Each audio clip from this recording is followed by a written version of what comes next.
SS Rajamouli SSMB 29 ఇది Telugu cinema, pan India cinema కాదు, pan world is international cinema.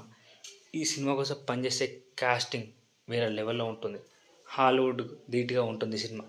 So Rajamouli ఆర్ఆర్తో prove చేసుకున్నాడు. So Mahesh Babu and Priyanka చోప్రాకు ఇంటర్నేషనల్ మార్కెట్ ఉంది. దాన్ని దృష్టిలో పెట్టుకొని ఈ సినిమాని తీస్తున్నారు. సో ఇక రాజమౌళి మేకింగ్ వేరే లెవెల్లో. సో నేను ఈ సినిమాకి పెద్ద ఫ్యాన్ని. వీళ్ళిద్దరి జోడి ఎప్పుడు స్క్రీన్ మీద చూద్దామని వెయిట్ చేస్తున్నా. అందుకే ఇలా ఏఐతో రూపొందిస్తున్నాను. ముందు వీడియోస్ కూడా ఏఐతో రూపొందిస్తా. కానీ మీరు లైక్ చేయండి, షేర్ చేయండి, సబ్స్క్రైబ్ చేయండి, కామెంట్లో చెప్పండి. ఏ సినిమా గురించి మీకు అప్డేట్ కావాలనో చెప్తే నేను చేస్తాను. నాకైతే ఒక 100K లైక్స్ టార్గెట్గా ఉంది.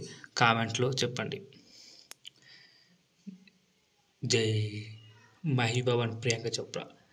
ఈ సాంగ్స్ కోసం వేరే లెవెల్ వెయిట్ చేస్తున్నారు అందరూ. చూడాలి సాంగ్స్ టీజర్ ఏమన్నా వస్తాయో లేదో చూడాలి. వస్తే వేరే లెవెల్లో ఉంటుంది. ఆ విజువల్ ఫీస్ట్ నెక్స్ట్ లెవెల్ అని చెప్పాలి. సో ఈ సబ్స్క్రైబ్ చేయండి, లైక్ చేయండి, షేర్ చేయండి, కామెంట్ చేయండి.